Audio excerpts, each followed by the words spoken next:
Hello guys, this is Romik. Welcome to another cafe hopping series. তো আজ আমি আমার বাড়িতে নেই, আমি আছি আজকে শাইনির বাড়িতে। প্রত্যেকটা ব্লগ শুরু হয় আমার বাড়ি থেকে, বাট সে আমার যাদবপুর রাস্তায়, তাই আমি ঠিক করেছি আজকে যাদবপুরে এসে শাইনির বাড়িতে এসে ব্লগ শুরু করবো। তো শাইনি বাড়ি আসার আর একটাও কারণ আছে, shiny literally suffering from success. Shiny বাড়িতে দেখো এসি আছে, আর বাড়িতে তো ভাই আমি হাত পাকায় হাওয়া খাই, বাট এগুলো দেখে ওর বাড়িতে একটু আগে চলে আসি, এসির হাওয়া খেয়ে তারপরে আমরা বেরিয়ে। দেখেছো, এরকম বন্ধু বানাও ভাই, যে বন্ধু সাফারিং ফ্রম সাকসেস। তো আগের দিন আমি রিক্সা করে গেছিলাম, তো তোমরা অনেকে আমাকে ভেবেছিলে গরিব, কিন্তু না, আজ আমি আবার ক্যাবে করে যাবো। ঠিক আছে, এরকম বড় লোক বন্ধু বানাও, ওরা নিয়ে যাচ্ছে ভাই। এ বাবা অঞ্জিতা, তুই বাড়িতে তো একটা জিনিস ফেলে এলি তো, সব ঠিক ধরেছে, যার যেটা নেই সে সেটা খুব ভালো ধরে। সো গাইজ, আমরা এখন সাদানামুতে পৌঁছে গেছি। এটা জাস্ট সব্যসাচী পেরিয়ে ডান দিকের যে গলিটা, তার সামনে হলো আমাদের পিকো ক্যাফে। এই ক্যাফেটা মনে হচ্ছে নতুন হয়েছে, কারণ একটা ছোট্টখাট্ট একটা গলির মধ্যে দেখছি ক্যাফেটা।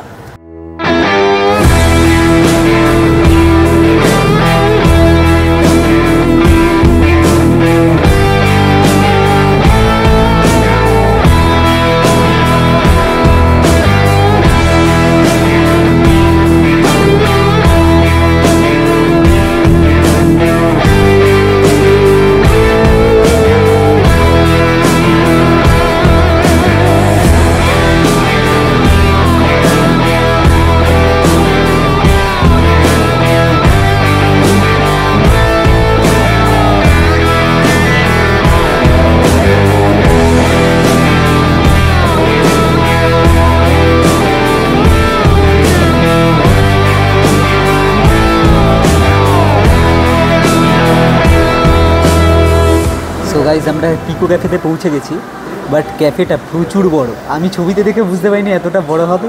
আর একটা ঘটনা ঘটেছে, যে আমরা ঢোকার সময় দেখেছি সামনে দেখি ফুটকা বসে আছে। ঠিক আছে, ফুটকা এমনি মানে কোনো ফুটফুটে কিছু শুটফুট করতে আসেনি, জাস্ট এমনি দেখি গল্প টল্প করতে এসছে। তো আমি দেখে না হালকা নার্ভাস হয়ে গেছি, যে এরকম একটা ফুড ব্লগার তার সামনে আমি এরকম করছি। আমি জাস্ট লিটারালি নার্ভাস হয়ে গেছি। আমি ঢোকার সময় তাই কোনো শটও নিইনি, জাস্ট তাড়াহুড়ো করে ঢুকে গেছি। সো গাইজ, এবারে আমরা ঠিক করেছি যে এক্সপেরিমেন্ট করব, আর ওরকমভাবে একই কফি আর একই তোমার খাবো না, মানে ওই কী বলে যে আমরা ব্রাউনি শেক ফেক খাই, আর কিছু খাবো না। তো এবার কফি খাবো, কফি একটা অন্য টাইপের খাবো। আমরা ভিয়েতনামিজ কফি বলে একটা যে আছে সেটা ঠিক করেছি, আর সাউথ ইন্ডিয়ান ফিল্টার কফি আছে, এই দুটো আমরা ঠিক করেছি খাবো। তো দেখা যাক, এক্সপেরিমেন্টও করছি, দেখা যাক কেমন হয় ব্যাপারটা। ভালো ক্যাফে দেখে মনে হচ্ছে যে আর একটু সেজে গুজে আসলে ভালো। এদের এই টেনশন, একটু ক্যাফে আসার আগে ভাই আমি মনে হচ্ছে ওভার ড্রেস ভাই, কিন্তু এখন ক্যাফে এসে বলছে যে না ভাই আরও একটু ভালো ড্রেস করে এলে ভালো হতো। এই চলছে ভাই। না না, আমি ওকে বাড়ির থেকে জিজ্ঞেস করেছি যে আমরা কাছে কোথাও যাবো, নইলে আমি হোমলেস হয়ে আসতাম।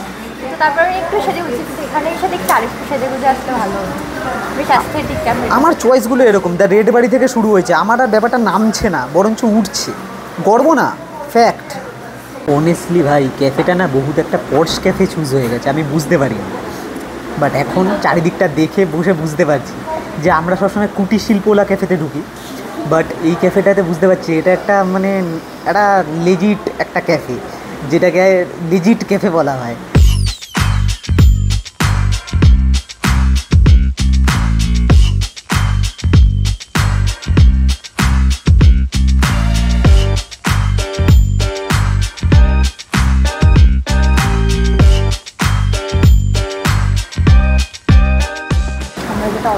সেটা দেখতে একদমই অ্যাস্থেটিক না, নর্মাল একটা কোল্ড কফি, নামটা খুব অ্যাস্থেটিক, ভিয়েতনামি যাই।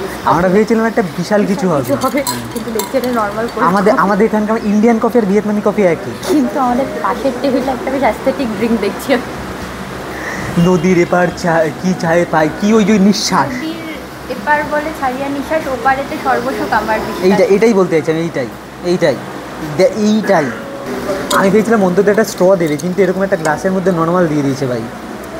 একটাও ভালো ছবি তুলে দেয়নি কেউ না। কফিটা আমাদের ইন্ডিয়ান নর্মাল করের মতো ভাই, এক্সট্রা কিচ্ছু না, আর এক গাদা বরফ ভর্তি ভাই, এক্সট্রা কিচ্ছু নেই ভাই। আমার ভিয়েতনামিজ কফিটা পুরোপুরি লস হলো, এর থেকে তুমি ইন্ডিয়ান কফি বসে অর্ডার দাও ভাই, অনেক ভালো। ফিল্টার কফিটা দারুণ খেতে লাগলো আমার, দারুণ। আর এই বাটি করে খাওয়ার যে ব্যাপারটা, আমি একবার বলবো প্লিজ ট্রাই করো, একবার খেয়ে দেখ, জাস্ট একবার খেয়ে দেখ। ভালো খেতে না? প্রপার কফি, আমরা কি খাই কে জানি। এটা দারুণ হয়েছে ভাই, আমার হেভি লাগলো।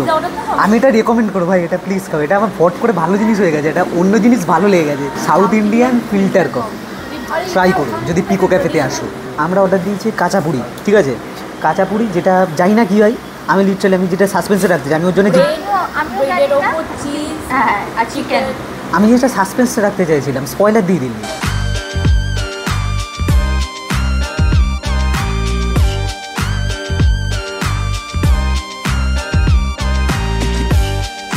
কি চালাক, আমাকে দেখো এই যে উইথাউট ডিম দিয়েছে, এদেরটা দেখো, এই দেখো ডিমটা ভাগ করছে, এই যে এর বাকি আর এর বাকি। ও একজন নতুন জয়েন করেছে, আমি শাইনির কেউ একটা হয় মনে হয়। শাইনি কে হয়? শাইনির বন্ধু জয়েন করেছে, আমি জানি না এই ব্যাপার। দেখ আমি ডিমটাকে এরকম আধখানা করে রাখছি, তো খেয়ে নেবো আমরা। তা আটখানা করে রেখে যদি খেয়েই তোমার নিতে হয় তাহলে তুমি খেয়ে নাও।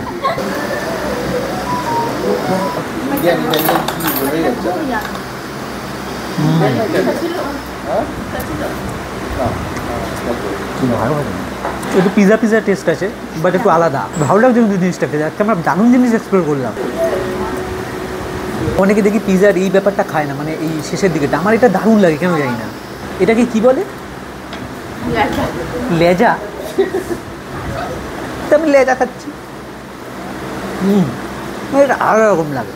তো আমাদের south Indian filter coffee, Vietnamese coffee আর কাঁচা পুরি আর শেষে ডেজার্ট হিসাবে টিরামিসু খেয়ে আমাদের টোটাল বিল হয়েছিল 1040 টাকা। আর আমাদের কাছে জোম্যাটো 10% ডিসকাউন্ট ছিল, তাই আমাদের মোট টোটাল হয়ে দাঁড়িয়েছিল 936 টাকা। আমরা যেহেতু 4 জন গেছিলাম, আমাদের 250 টাকার মতনই পার হেড পড়েছিল, মানে একদম বাজেটের মধ্যে আমাদের ছিল। আর ক্যাফেটা তো দেখতেই পেলে দারুণ ছিল। আর হ্যাঁ, এর একটা আমাদের এখান থেকে কুপন দিয়েছিল, পরের বার যদি আসি, পরের বার যদি আমরা 4 নম্বর কফি নিই, তাহলে 4 নম্বর কফিটা ওদের তরফ থেকে ফ্রি হবে। তো সত্যি কথা বলতে এই ক্যাফেটা দারুণ ছিল। আমার ক্যাফে হপিং সিরিজের মধ্যে এই ক্যাফেটা এখন 1 নম্বরে রইল, পিকো ক্যাফে। আর ওভারঅল যদি তোমরা রেটিং এর কথা বলো, আমি এই ক্যাফেটাকে 10-এ 9.5 দেবো। এই যে এখান থেকে এতগুলো ছবি তুলি, দাদা তো সোয়াইপ করতে হবে না, এতগুলো ছবি তুলে গেছি, এতগুলো দেখো। এই লাস্টে এই দুটো আমার তুলেছি, ঠিক আছে? এর তাও সন্তুষ্টি হয়নি। কেন হয়নি সন্তুষ্টি? আমার ওয়াইড অ্যাঙ্গেলে ছবি তুলেছে, আমি বললাম তো আমাকে ফোকাস করতে, সেটা করেনি। আরে যদি মানুষের এমন মুখ থাকে, আইফোনের ক্যামেরা ফোকাস করবে না। এই যেমন আমি ক্যামেরা সি দেখো আমাকে কালো করে দিয়েছে, মানে এটা হচ্ছে মানুষের প্রবলেম। দেখ তাও তুই আছিস বলে কালো হচ্ছে, দেখ প্রবলেমটা তুই, ইউ ইজ দ্য প্রবলেম। তুই দেখ, you is the problem, you is the problem.